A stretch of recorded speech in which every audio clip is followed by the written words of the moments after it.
The Outdoor Show. It's the program that puts you into the peaceful and beautiful home of Mother Nature. It moves you back to that calm fishing pond up north, one step away from Lake Michigan, or into your hunting blind on a brisk fall morning. The Outdoor Show. It's a peaceful program. This is not your mother's outdoor show. This is the WHTC Outdoor Show, hosted by a guy who literally has hunting in his name. Tom Medendorp is Dutch for Village in the Maiden, or King's Hunting Ground. Your co-host, sometimes, is Tim Becker of Powderhorn Guns and Archery. It's time for what really happens when the guys go up north on that hunting trip. It's time for the WHTC Outdoor Show, presented by My Firearms ETS. That's MI Firearms ETS on 1450 WHTC, Hollands News Leader. Good morning. This is Tom Medendorp, and I'm here with Josh Mapes this morning. Josh, how are you? Good, Tom. How about yourself? Excellent, excellent. We're going to talk a little coyote hunting, which you were doing last night. I was, till very late in the morning. So it was this morning. Yeah, I did not arrive back home until 1 a.m. So. Explains the big cup of coffee that he brought. Yes, yes. And the donuts. I ate the sugar. Well, which is interesting because there's the coyote daytime hunting, yep, and there's the coyote nighttime hunting, yep, which the daytime is going on now. The daytime and the nighttime overlap, right? Correct. And how long does nighttime hunting go until? Until the end of fox season, which would be March 1st. You can hunt. Is it March 1st? Until, any hour of the night until March 1st. That's a long nighttime season. It is. And can you hunt at the same time while you're hunting coyotes at night? Can you hunt the raccoons and stuff as well? You can, as long as they're in season. Their seasons don't necessarily coincide all the way through. Coyotes go from July 15 through April 15 every year. Raccoon falls a couple months into that. Well, the coyote goes daytime from July 15th till April 15th. Correct. Right? And nighttime then season starts on October 1st, or 15th, I believe. October 15th? Yep. We can look it up in the game guide, yep, but which, by the way, everybody should do. They should look it up in the game guide to make sure of the dates, because we're not your legal consultants. Absolutely. Don't take advice you hear on the radio or online. But it's true, and not everything you hear online is true. I thought everything that was on the internet had to be true. Everything. Big surprise, my friend. Everything on the outdoor show is no. We can't say that either. I'm not saying that at all. I've met Tim. That's not possible. And who's he not here again? Where is he? What's he doing right now? Right at the moment, he is probably, I think he's over on the east side of the state. He's probably getting up right now because he's got to be, I think, at 8 o'clock at a farm for rams. If I say ranch, people might think it's a hunting ranch. He's not actually hunting right now. He's picking up rams today. I was going to say, when you said rams before, I was like, what is he, killing a bunch of rams? What is it? No. Shooting rams, hunting rams? What is he doing? He's picking them up and bringing them back home because he's raising rams to go to game ranches, and also lambs for people to buy, like you'd go buy your side of beef and bring it to the butcher. So they buy the lamb and they run it over to the butcher, and then they can have lamb chops and that kind of thing. I don't know all the details of how that all works. It's it's like any other farming operation. There's a lot of details. There's a lot of preparation and other things that you have to do to raise livestock. So long story short, he's just not here this morning. Yeah. I started with a short story, and then you asked. If you ask me for a story, I'll give you a story. Of course, I don't give the extravagant stories that Tim can give, which is how we got into the conversation about Tim.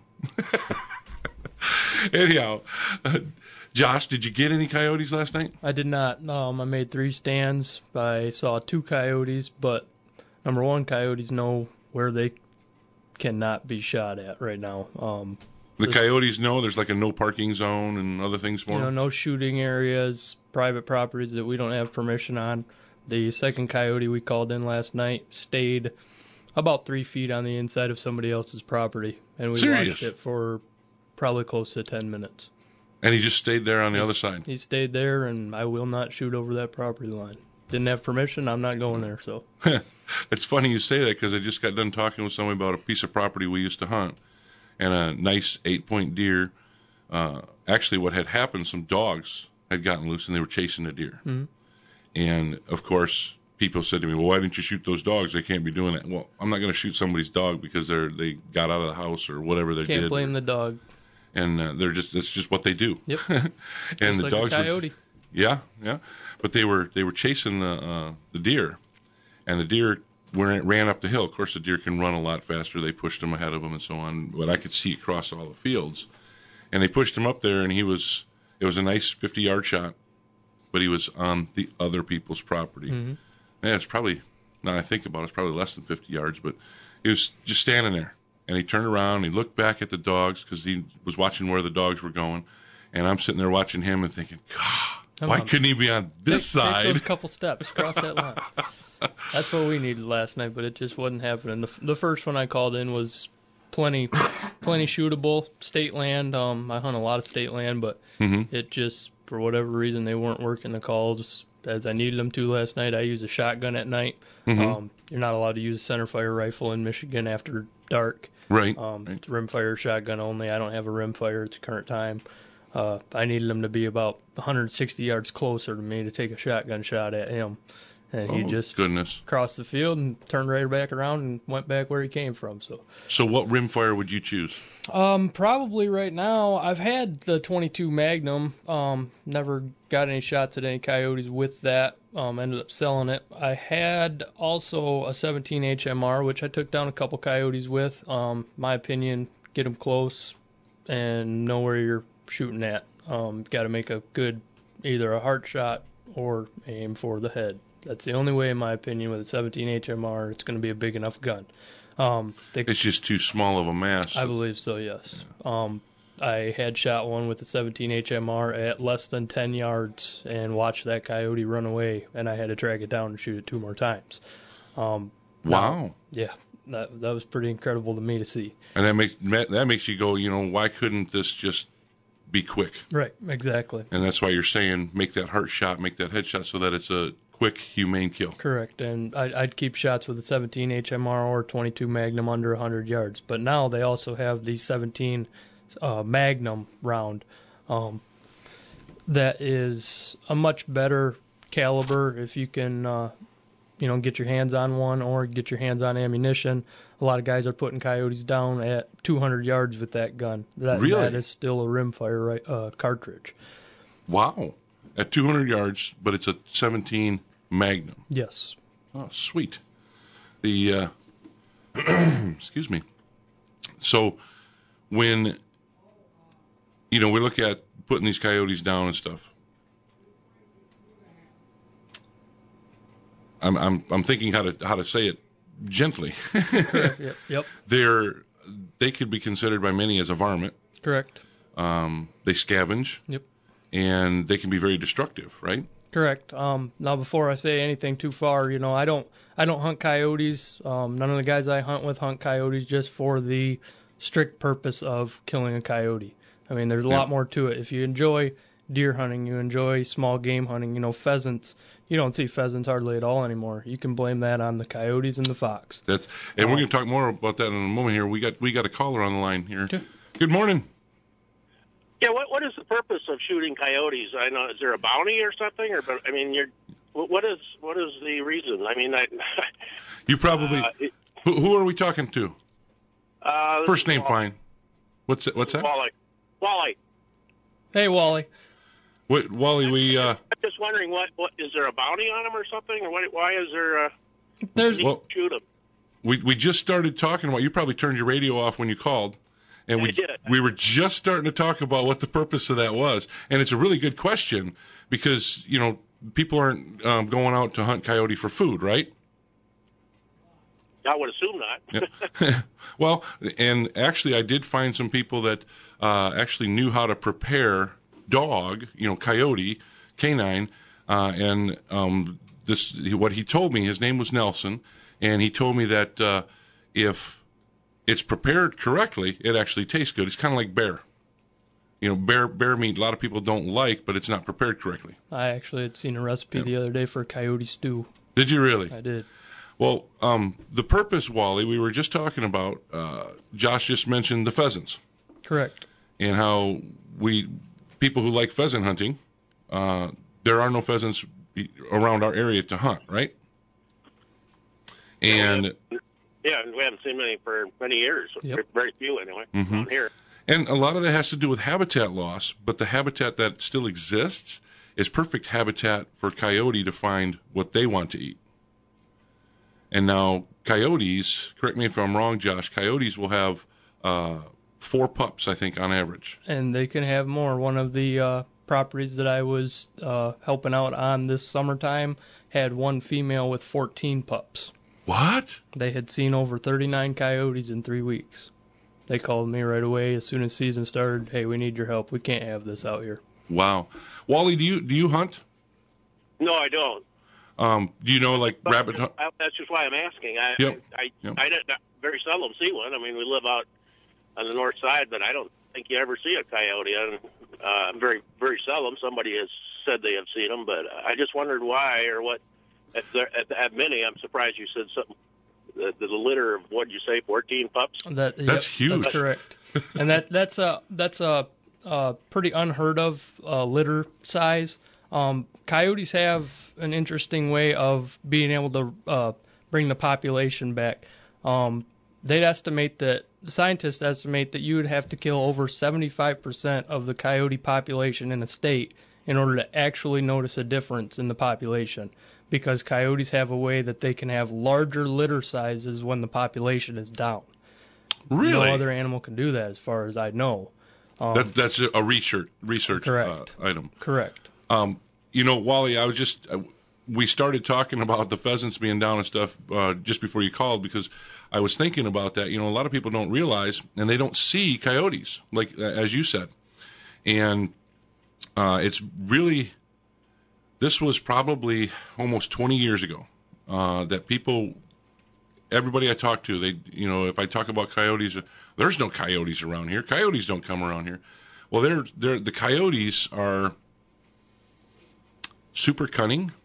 I don't know how to describe that. The coyotes are so elusive. There you go. That's a good word. That you just don't see them. And I've witnessed them firsthand being overpopulated in an area because of the fact that, and I'm trying to think of how long ago it was, and I think it was probably about 20 years ago, they had taken a dog right off from the leash of our neighbor. They had attacked my dog. My dog was able to fight him off at his coop, and I heard the coyotes trying to get in his coop as he was fighting with them at his door, at his doghouse, because my dog at the time, he lived outside. And in the morning, I didn't see him. In the afternoon, I didn't see him, and I was worried that my dog had gotten lost, got hit by a car, whatever it might have been out where we live. And I looked all over, and of course, the last place I looked was in his coop, and there he was. He was still bleeding. And not everything had clotted up. He had been attacked, and the bite marks were just horrendous. But the coyotes had gotten super hungry in their area. So they came and started looking for food. Easy meal. And the easiest meal was the old dog that was on a leash, a little guy. And they actually got that dog and had him for a meal. And they had just populated in the ravines behind my house so bad that I could spot them nearly every night if I'd take a spotlight out there and look for them. Do they make a sound? I think my radio, I'm sitting in my car, and I think it's going to go off here. Do they make a sound, or do they, I'm thinking of a wolf, but, I mean, how do you call them in? Well, I'll tell you what. We are going to talk about that. We're going to take a break here in a minute. We're going to talk more about that. Are you able to continue listening? Well, I'll listen in the house. Excellent. Thanks, Wally. We'll talk to you soon here. Excuse me. The Outdoor Show is brought to you by Westenbrook Mower, where they service what they sell. All units are ready to use when they leave the store, and Westenbrook submits your warranty information so you don't have to. Stop into the Holland or the Genesis store. Check them out on your computer at westenbrookmower.com or call them at 616-396-5733. The lines are open. Give us a call, 395-1450. We'll be back here shortly on The Outdoor Show.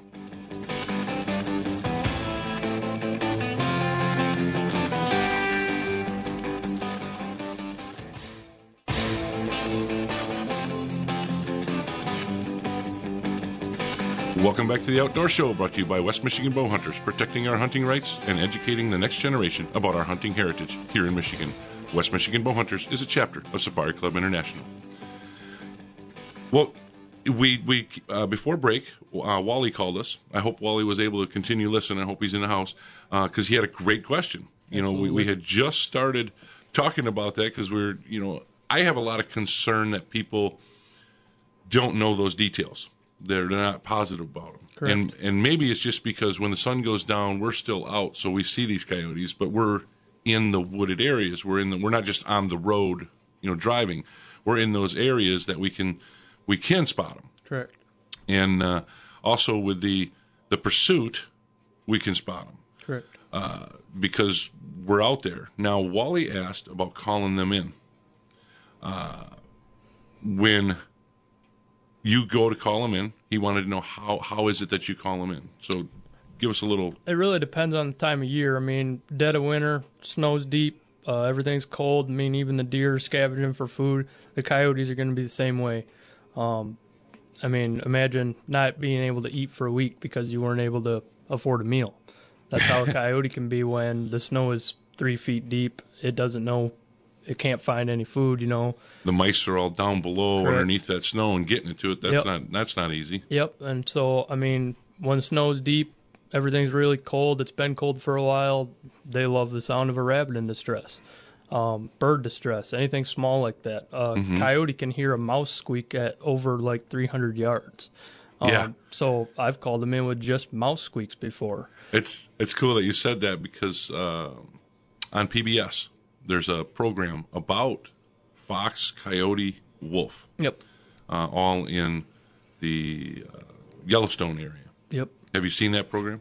I have not seen that one. I saw the PBS special about the coy wolves, which was it was all filmed in downtown Chicago, about the population there. Yeah. So anyway, back to calling them in with those things. You use the mouse squeaker and so on.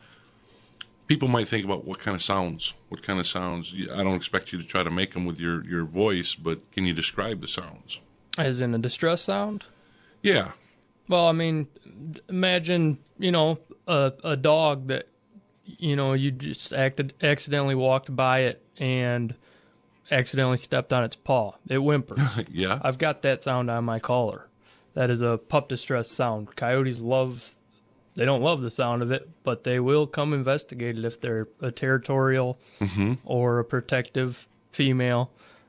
They will come investigate that. Rabbit distress sound. Imagine a rabbit that just got attacked by a coyote. They're going to scream. If anybody's ever heard a rabbit scream, it's an eerie sound. It is. At night, it carries and carries and carries. We used to have rabbits, and we had a rabbit attacked in the barn. Yep. and pulling on the leg through the cage is what was happening. And as kids, we were like, what is that? What is that sound? Because it was the first time we ever heard it. Yep. And so my brother and I, of course, we had to investigate. You always got to investigate the bad sounds, And then we found out what that was, and it was just amazing to us that the little quiet rabbit that nibbles, makes that kind of sound. Yep. And so the coyotes are investigating because they're looking for, if it's wounded, it's easy to prey for them. They're either looking for the easy meal or they are looking. See, when I call, I try to set a scene. I start almost 100% of my calling sets with howls. I want another coyote to think that there is another coyote there. And then, if they don't come investigate just that alone, then you get into a distress sound. Now that coyote that's listening thinks that the intruder coyote has food that coyote really wanted. Right. Here he comes to try to get that food from the other one. It's interesting that you say that because we used to go camping, take the kids out camping. When we'd go on a family trip with a bunch of families for the week long, there'd be a night where we'd take the kids out in tents out on state land. And then I would call the coyotes in the same fashion that you're describing.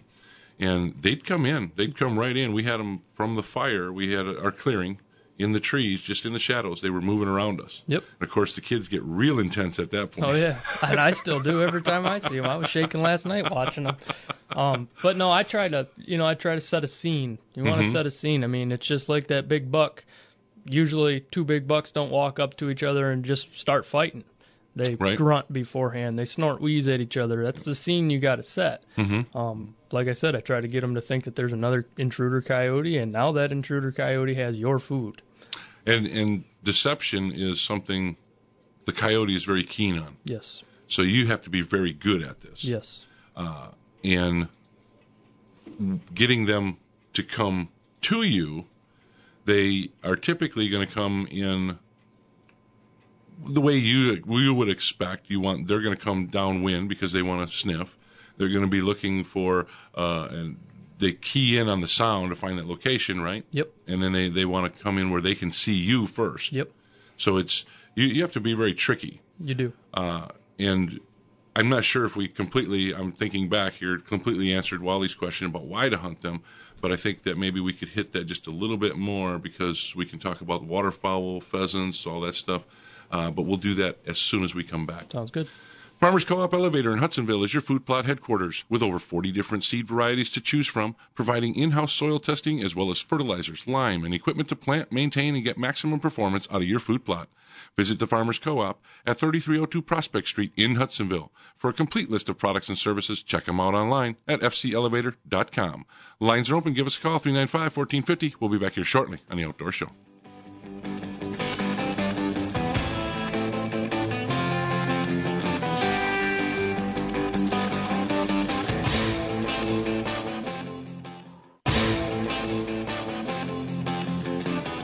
Welcome back to the Outdoor Show, brought to you by Powderhorn Guns and Archery for all your arrow knocking, gun cocking, fish hooking, flag waving, stand up and sing God Bless America hunting and fishing needs.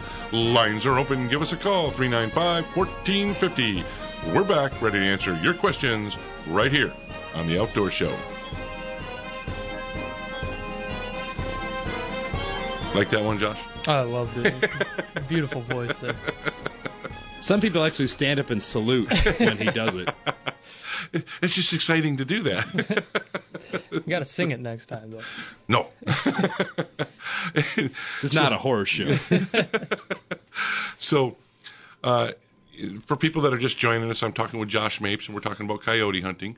Wally gave us a call earlier with reasons for hunting the coyote. He asked a great question, and we kind of touched on the issue with pheasants and then rabbits a little bit. The thing is, we think about, the pheasants, the rabbits, squirrels, even deer. Even deer when they have their young. Yep. I'll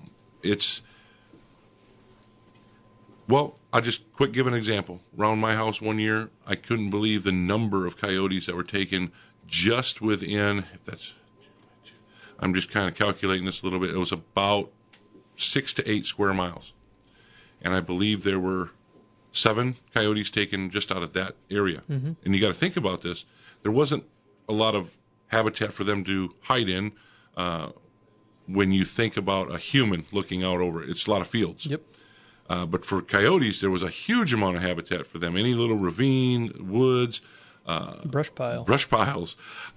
It's funny you just said brush piles because I was thinking of one incident where the coyote had been spotted by some hunters and they were trying to find him. So it was fresh snow and they followed his tracks, and they went to a brush pile, went all the way around that brush pile, and then left that brush pile. And I don't remember what exactly had happened. The coyote had taken and made tracks, like sending tracks and then backtracking kind of thing. And they had gone around that brush pile. After they were past the brush pile, sure enough, somebody from a distance with a scope could see that or binoculars or whatever, the coyote left the brush pile after those guys were gone. And they kicked that brush pile and everything. Yep. And they couldn't find them. So they're very elusive, as you said earlier. But I was just kind of thinking, waterfowl. They don't just eat the rabbits and the squirrels and so on. When you talked about the rabbit in distress, what about the young? They find those young. Yep. Nestled in the spring. Yep. Absolutely. And they'll have. The little baby rabbits are like mice at that point, and the coyote will have a great meal on them. Correct. The eggs from the waterfowl and the pheasant, they find those and they eat them, just like the raccoons do. Yep. And we get these populations that are just bursting. And then you said earlier you came across research that shows during a time when their population is down, they actually produce larger litters. Correct. That's just the strangest thing. It is, and it was nothing I had ever heard of before. They said that, as far as I remember, they said coyotes are one of the only animals that can do that. Wow. They just know when the population's low and needs to be replenished. And like I said, the one farm had 14 pups on it this year behind one female. Man, that's a big litter. That's huge. When I've seen the 2 to 4 average that is spoken of quite often. I just can't imagine 14 pups. No, and that's why they called me. They said we cannot have that many. 1 or 2 doesn't bother us, but that many we can't have on this property. So think about people with free range chickens. Yep. They're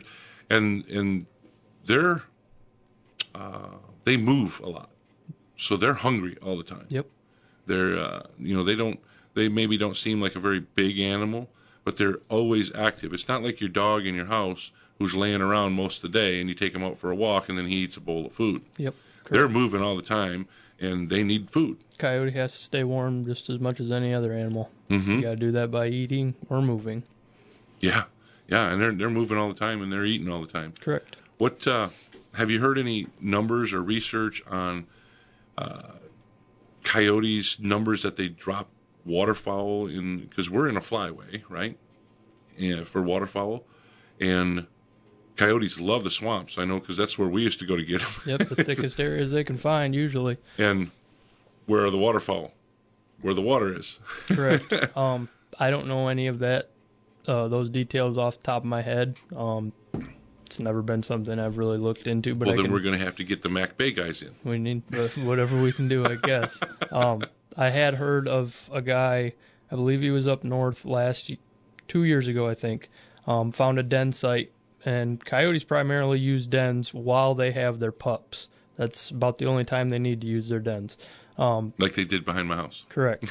He had hung a trail camera on that den site, and in the amount of time that he had his camera on there, which was, I think, just over a month, he had pictures of the female carrying over 90 fawns to that den. Holy moly. Fawn deer. I mean, there goes 90 deer for one coyote and its pups. I mean, that is, that's population control. That's why I coyote hunt.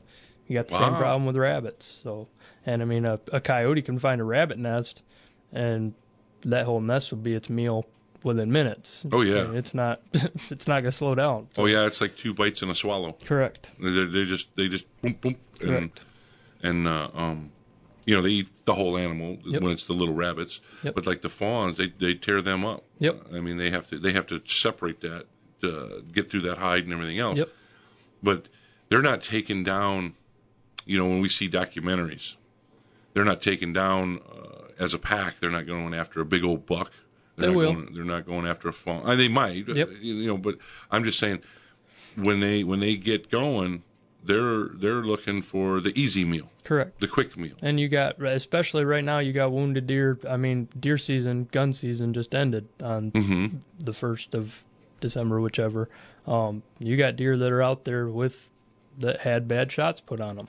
Whether they were wounded and died or they're still wounded right now, they're going to be the easiest target for a coyote when it's hungry. You say, the wounded ones will, late doe season, we've given up our tags. When I say that, meaning we used our tag for wounded deer that 3 legs, one leg was completely broken. I don't know if it was shot or hit by a car or what it was, but then you see that deer and you feel he's not doing good. We need to put it down. So we'll use our tags for that. Correct. And you have damaged meat and so on. So it's not the value of the meat that we're looking at and saying, well, we want a whole deer instead of 3/4 of a deer. Right. We're looking at that animal suffering and we want to take that animal down. So I look at that and I think the coyotes are kind of doing them a favor in the end because they can't get to the food, especially if it's a front leg, because they use their front hooves a lot to dig through the snow to get to food. Yep. The deer do. So it's kind of a good thing. But now we're not talking about going in and just wiping out coyotes. No. Then you won't. No. You will not. That's true. That's true. We're talking more about you just got to keep them in check. Yeah, managing. Population, yep. Yeah, managing those animals. Now, let's talk just a little bit about when you get to a setup.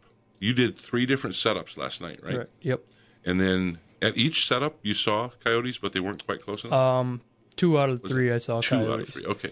I trying to remember the details of what we talked about before the show. Yep. So you had 3 different setups. When you go to setup, let's take a typical farm. You got the farmer's permission. What are you looking for on that farm before you even go to get that permission? Cover. Any cover? Thick cover. Anywhere, I mean, it doesn't have to necessarily even be thick, but if you've got all farm fields for a 1 mile square block and one patch of woods in the middle of it, if you can get permission to call that patch of woods, odds are you will have a coyote there. It's the only cover, you know. That's what I look for primarily. Second is food availability. I have a lot of permissions, and I try to get more all the time on farm fields that have cattle, that have sheep, that have chicken coops. If they've got cover and food, that's 2 reasons that a coyote doesn't have to leave that property. A coyote can move 5, 6, 7 miles overnight in the cover of darkness. They do that. I mean, it's just like, you know, you have, let's say, just speaking here, you have Little Caesars here. Every day that's what you eat, Little Caesars. Eventually you're going to want to move over and go find Vitale's somewhere. You know, that's kind of how a coyote is too. That's why one of the things I do when I'm calling is, just because I've got 1,000 rabbits around the area, I might still just throw out a turkey distress. That coyote, all of a sudden, different meal. Oh, yeah. You know, I mean, it's just like Thanksgiving. Hey, everybody loves turkey, and then you get to take a nap for a while, too. So, you say turkey, and I'm thinking about a time when there were traps on state property, and we were fall turkey hunting. The traps were set where 2 tracks came together. When I say 2 tracks, not 2 TWO tracks, but it is 2 TWO. It's 2 tracks for driving on. Correct. But it came together. Let's say there were 3 of them that all met in the middle, or it was, if you were driving one way, it was a Y, or you merged in from the other direction. I'm trying to make it so people can understand what I'm talking about. Where that intersection came about, there was also a big tree. Just one big tree, and the rest was all grass field around it. Well, turkey frequented that area. Also, I came across those traps. I spotted them from a distance because I trapped myself, or I myself trap. I didn't trap myself. I've almost done that before. Oh, I've done that with the 220. Oh, yeah. It hurts. But there were 2 sets in that Y area. Yep. And scent sticks, and so that the coyote would come in there. But it was an area that the coyote would frequent, that crossroads, so to speak. If you have tractor paths on this farm, will they follow those tractor paths and so on? Based on the story you're telling and the setup, I would say that they were probably frequenting that area if it was just one big tree in the middle of grass fields. Mm-hmm. Coyotes will use that as a scent post. It's a territorial marker. Oh. Now I've got that on a lot of my properties. You'll just like my dog when he runs around the yard. Yes. You'll see where coyotes have scratched at the ground and then they urinate on it. That's a scent post. A lot of trappers do that in the middle of a wide open field. They'll put a stick and a rock. That's a scent post for a coyote. That's a different piece on the property that they use to know, okay, that's my territory. That's what they do. Now I do call a lot of roads that farmers use. I've got one of those on one of the properties, especially where I deer hunt. The coyotes run it because it's easy to move in, but they only usually use those in the cover of darkness. Right. Daytime, a lot of people don't see them because they're using as much cover as they possibly can. And that's one thing with daytime calling. You won't get a coyote to do something stupid. I mean, the odds of you getting a coyote to come out of a thicket into a wide open field without the cover of darkness are very low. Oh, yeah. I do it on occasion, but that is when they're very hungry or very territorial. Otherwise, I can get them out into the field all the time in the cover of darkness. But that's when they know they they're feel safe. comfortable. Yes, they can see very, very good in the darkness. Correct. Where we can't, and we can talk about red lenses a little bit later. Yep. The Outdoor Show is brought to you by Advantage Marine in Zeeland with competitive prices and personalized service to meet all your needs. Repair, storage, winterizing, parts, and more. Call Advantage Marine in Zeeland at 616-748-9235 or stop in and see Dave at 8755 Riley Street in Zeeland. That's at the corner of 88th and Riley on the northeast side of Zeeland. Lines are open. Give us a call, 395-1450. We'll be back here shortly on The Outdoor Show.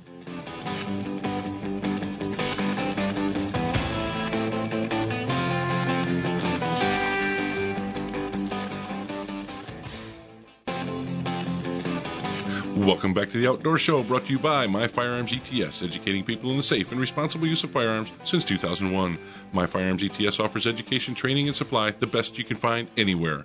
Classes are offered regularly. Class sizes are limited. Register early to reserve your spot, 616-218-7328, or find us on your computer at mifirearmsets.com. So, Josh, I'm just thinking, as I'm doing the read for My Firearms ETS, we're going to be over at the Holland Gun and Knife Show on Saturday, February 21. Oh, okay. And the Holland Gun and Knife Show, of course, is actually one of our sponsors every year during this time period. And the Holland Gun and Knife Show, we were there last year. We were up on stage and so on. And I was thrilled. I got to say I was thrilled to see how packed the place got at different times of the day. And there's a lot of cool things that are going to happen this year that I think people need to keep on listening, because we're going to be telling you a little bit every week about what's going on at the Holland Gun and Knife Show. That's February 21 at the Holland Civic Center from 9 a.m. to 3 p.m. this year. Is there an entry fee for that?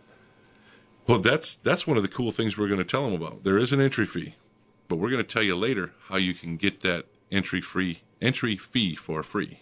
Perfect. Not today. You got to listen next week. Listen next week.